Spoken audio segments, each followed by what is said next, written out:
Hi everybody, this is me, the Student Witch, and I have you again facing my altar because I'm having recording issues with my phone and my computer, so I have to use my computer. Um, so, yeah. Um, I'm sitting here in my pajamas. I just got home after a really long day, which I'll tell you about here in a second. I haven't showered yet today. I'm an emotional wreck. I feel exhausted, and I've just eaten half of a 12-inch pizza because I haven't. I didn't have time to have lunch today. So, the weekend before the election, I knew that Trump was going to win. I don't know how to explain it. It was literally one of those gut feelings. So, any hope that I had for Hillary winning after getting that punch in the gut, um, it was just a mask. It was a false hope that I knew wasn't going to happen. And I know both candidates were problematic, but I voted for Hillary despite her many, many, many issues, just in a last-ditch effort to keep that bastard from winning.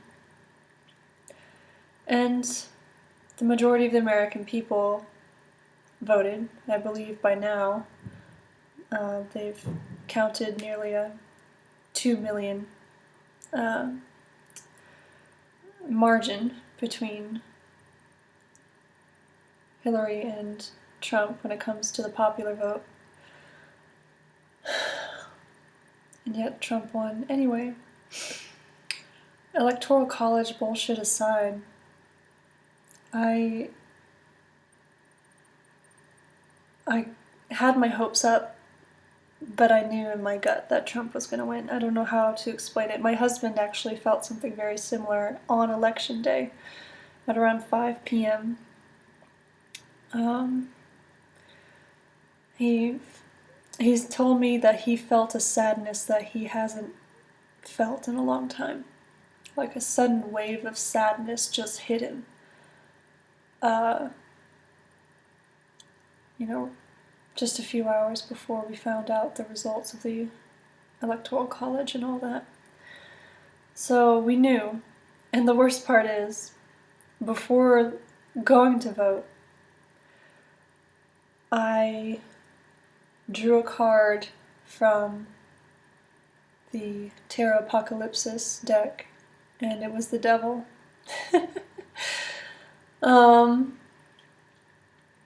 So I knew.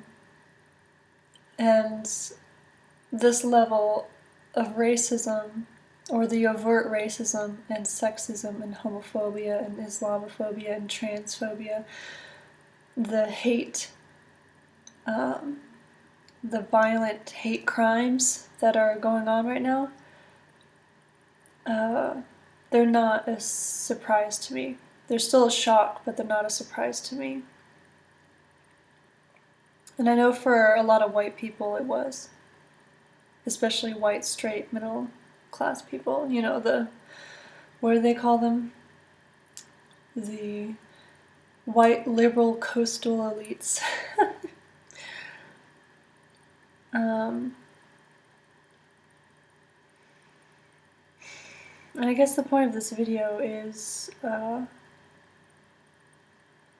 for me to make space in my channel, to make it part of my channel's central mission, to be genuine to myself. And being genuine to myself means, especially now, being politically active in, my life, but also in my academic work. To make that commitment out loud, but also just kind of talk about how the fuck I feel, because it's not good. So yeah, so I drew the devil card, and I went to vote. I had to walk about 3/4 of a mile uphill to get to the new polling place because I moved to a different precinct in February.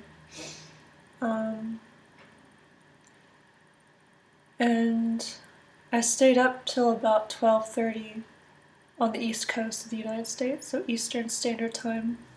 And that was officially before it was declared that he won, but I just went to bed because I knew. And the next day, I actually canceled my class. I teach an intro, like a basic Spanish language class, and there was just no way in hell I was going to be able to keep my shit together to teach them sports vocabulary and how to talk about what they do in their free time. That just wasn't that wasn't gonna happen.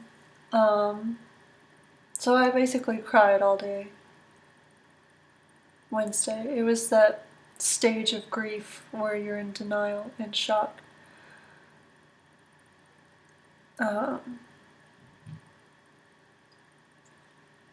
It was, yeah. But then Thursday, I got my shit together. And when I went to teach my students, I actually started off with the image that I'm going to insert here.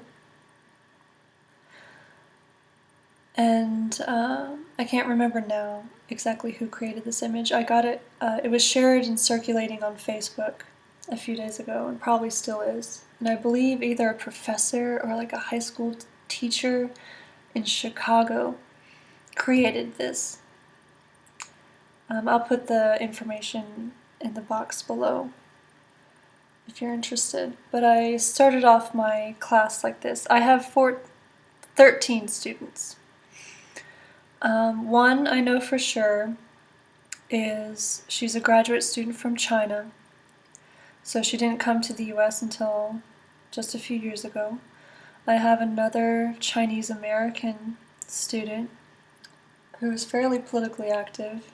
But I think he grew up here, but his family is from China.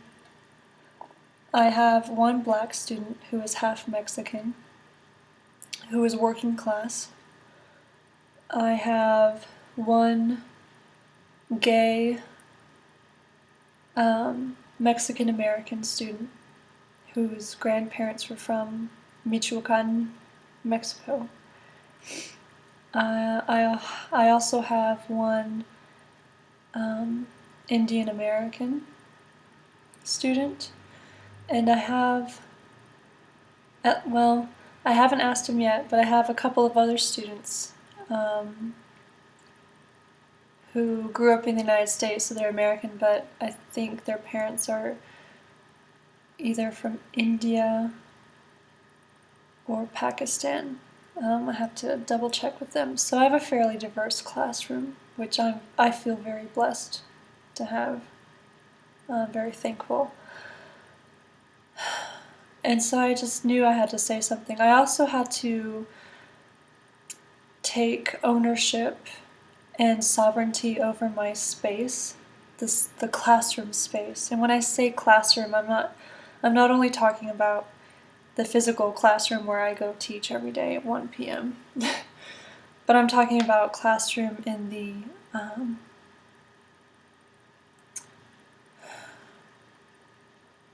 at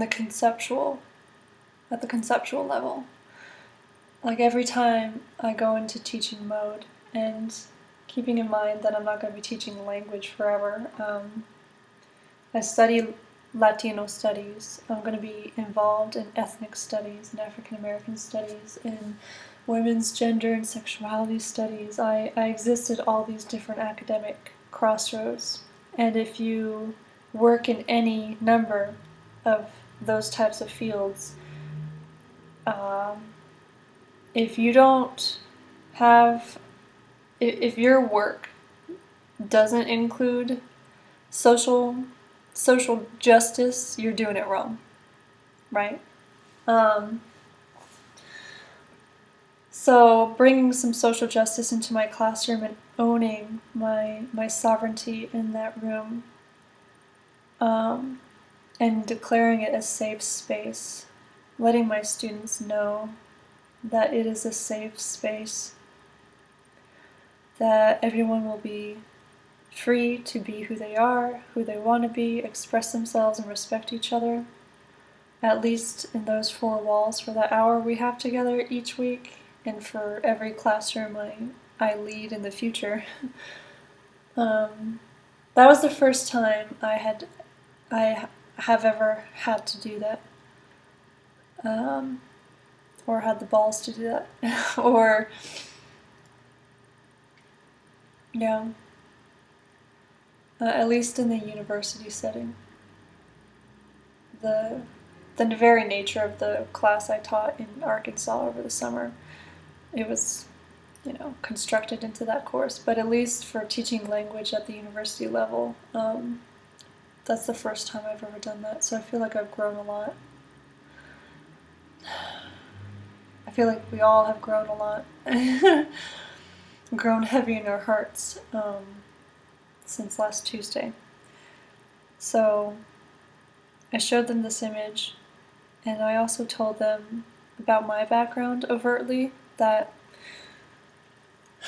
I'm a first-generation college student from a rural working-class background from Kentucky, and that I have experienced classism and sexism in my university classes and in my graduate classes, just as recently as this time last year, when my literature theory professor, a male professor,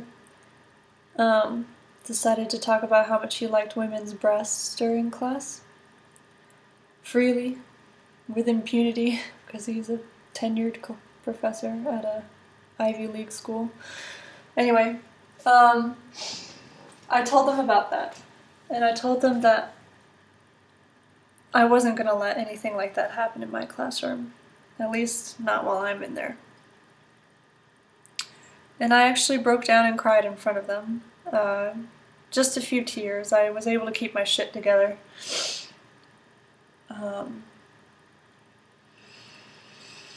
Yeah. The weekend I practiced a lot of self-care. I didn't set alarms. I ate whatever the fuck I wanted. I tried to sleep in even though I'd wake up at like 6:30 every fucking morning, despite my best efforts to sleep in. I babysat my advisor's son yesterday, which was exhausting, but good. And then I saw Kellyanne's most recent video, which I'll include in the description box below. And if you're watching this, thank you so much for that video.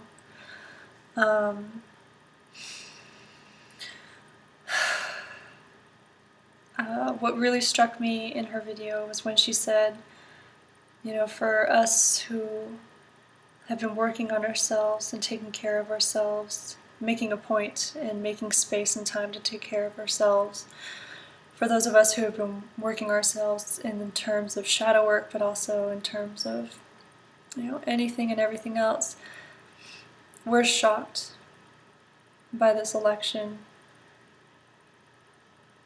We're enraged.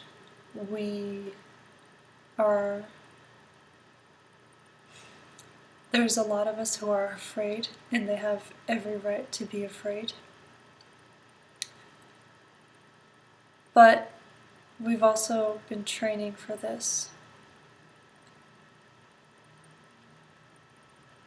It's times like these when we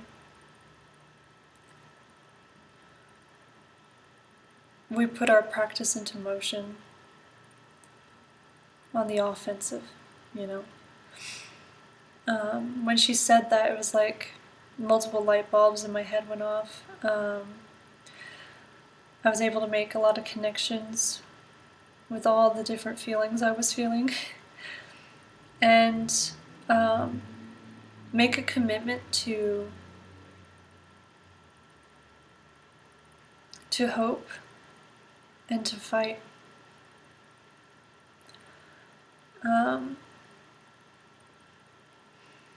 So I'm a cisgendered, white, I'm cisgendered, I'm white, I'm a citizen, I'm a native English speaker, I'm highly educated,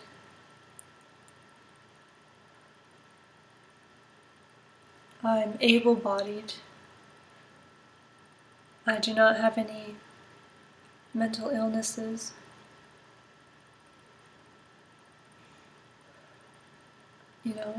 These are all the privileges I have. And I've come to the conclusion that for me personally, I was afraid to be too politically active and to take leadership roles. And I decided, or I chose, not to participate probably as much as I should have. And the very fact that I'm allowed to make that choice is a sign of my privilege. And if I'm going to hold myself accountable to commit to a lifetime's work of dismantling systems of oppression, yet I take the easy route and I don't participate politically, then I'm not walking the walk. This election has been a reality check for a lot of us, but I think more so for me, it's been a privilege check.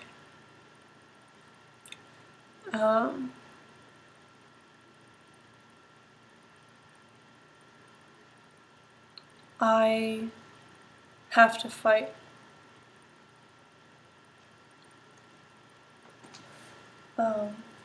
Because for all the privileges I have, I also am a woman. I am also from a working class, rural background, which in this part of academia is not very common. It's not even common to find someone from the South, much less be a working class background from the rural parts of the South.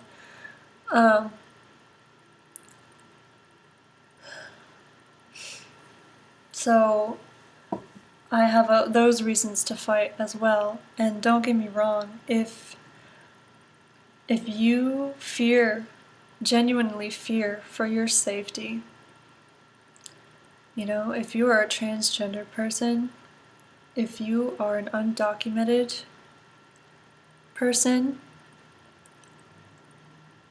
if you are a person of color, if you are an openly queer person in any way, you have every right to put your safety first.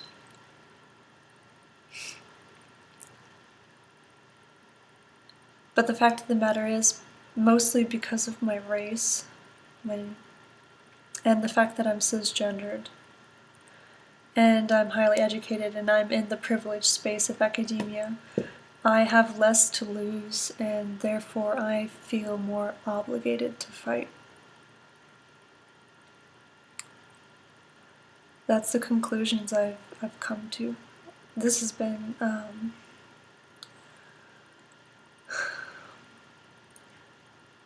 the feelings I've been feeling for almost a week now.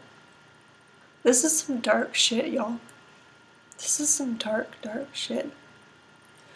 Because even though, yes, the border wall bullshit, it's not gonna happen. Or at least, good God. I don't know. Maybe I don't want to jinx everything, but the border wall and the mass deportation of 11 million people just strategically is not very unlikely. But Trump is one man, The people who voted for him are nearly 60 million, and there's millions more who support his racism, who support his violence, who support his greed, his sexism, his sexual violence, his sexual predatory behavior. And those 60 plus million people feel empowered now.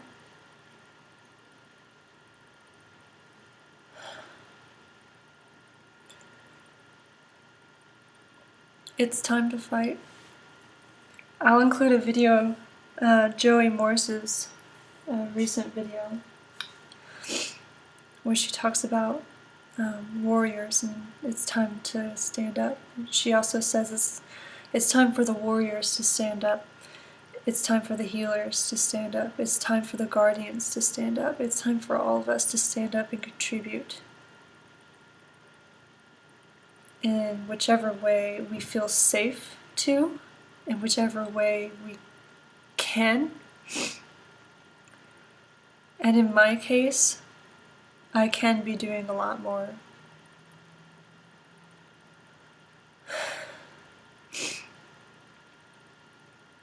I can be doing a lot more, and I've started doing that today.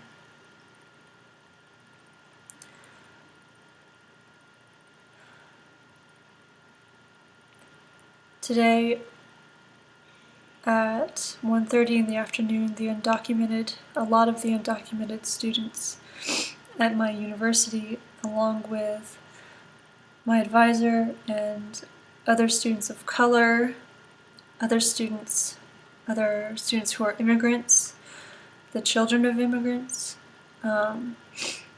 graduate students, undergraduate students, students from different schools within the university, stood up and handed in a petition to the university to make a commitment to protect its undocumented students and its most vulnerable students. Undocumented students, Muslim students, LGBTQIA students, disabled students, students of color. And it seems kind of fucking ridiculous that we have to demand the university to do this. It's pretty fucking pathetic that this is even an issue. But that's where we're at. So that's what we're fighting for. And then after the rally to turn in the petition, we held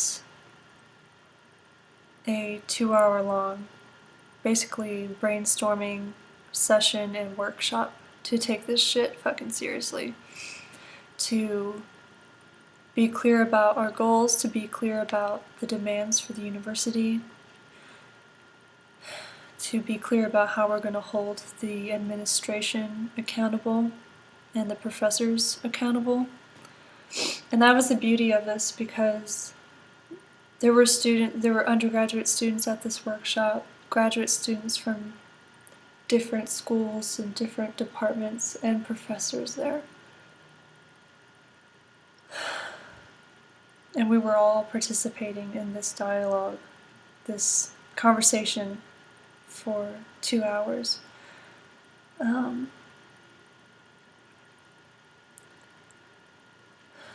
It gives me hope. I understand feeling the loss of hope. This has been one fucking year. Between the Pulse nightclub shooting and the Brexit vote and the no vote in Colombia, and now this.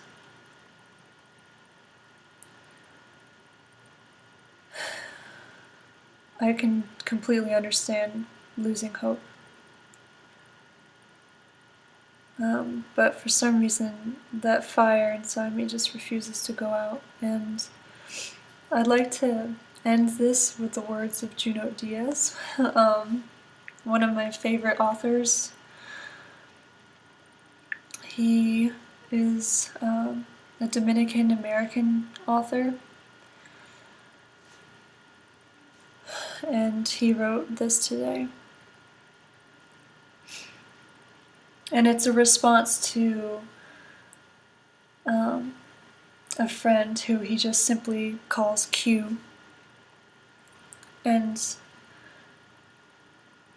her feelings of loss and desperation. And it's called Radical Hope. I'll include the link to his article in the description box below. Querida Q, or Dear Q, I hope that you are feeling, if not precisely better, then at least not so demoralized. On Wednesday, after he won, you reached out to me seeking advice, solidarity. You wrote, "My 2 little sisters called me weeping this morning. I had nothing to give them. I felt bereft. What now? Keep telling the truth from an ever-shrinking corner? Give up?" I answered immediately, because you are my hermana, my sister. Because it hurt me to hear you in such distress. I offered some consoling words, but the truth was, I didn't know what to say. To you, to my godchildren, who all year have been having nightmares that their parents would be deported. To myself. I thought about your email all day, Q, and I thought about you during my evening class. My students looked rocked. A few spoke about how frightened and betrayed they felt. 2 of them wept. No easy task to take in the fact that half of the voters, neighbors, friends, family, were willing to elect the nation's highest office, a toxic misogynist, a racial demagogue who wants to make America great by destroying the civil rights gains of the past 50 years. What now, you asked? And that was my students' question, too. What now? I answered them as poorly as I answered you, I fear. And so I sit here now, in the middle of the night, in an attempt to try it again. So what now? Well, first and foremost, we need to feel. We need to connect courageously with the rejection, the fear, the vulnerability that Trump's victory has inflicted on us, without turning away or numbing ourselves or lapsing into cynicism. We need to bear witness to what we have lost: our safety, our sense of belonging, our vision of our country. We need to mourn all these injuries fully, so that they do not drag us into despair, so repair will be possible. And while we're doing the hard, necessary work of mourning, we should avail ourselves of the old formations that have seen us through darkness. We organize, we form solidarities, and yes, we fight. To be heard, to be safe, to be free. For those of us who have been in the fight, the prospect of more fighting after so cruel a setback will seem impossible. At moments like these, it's easy for even a matatana to feel that she can't go on. But I believe that, once the shock settles, faith and energy will return. Because let's be real, we always knew this shit wasn't going to be easy. Colonial power, patriarchal power, capitalist power must always and everywhere be battled, because they never ever quit. We have to keep fighting, because otherwise there will be no future. All will be consumed. Those of us whose ancestors were owned and bred like animals know that future all too well, because it is in part our past. And we know that by fighting, against all odds, we who had nothing, not even our real names, transformed the universe. Our ancestors did this with very little, and we who have more must do the same. This is the joyous destiny of our people, to bury the arc of the moral universe so deep in justice that it will never be undone. But all the fighting in the world will not help us if we do not also hope. What I'm trying to cultivate is not blind optimism, but what the philosopher Jonathan Lear calls radical hope. What makes this hope radical, Lear writes, is that it is directed toward a future goodness that transcends the current ability to understand what it is. Radical hope is not so much something you have, but something you practice. It demands flexibility, openness, and what Lear describes as imaginative excellence. Radical hope is our best weapon against despair, even when despair seems justifiable. It makes the survival of the end of your world possible. Only radical hope could have imagined people like us into existence, and I believe that it will help us create a better, more loving future. I could say more, but I've already imposed enough, Q. Time to face this hard new world, to return to the great shining work of our people. Darkness, after all, is breaking. A new day has come. Love, Junot. So from here on out, I make a commitment to fight and to have radical hope. It's not something you have, it's something you do.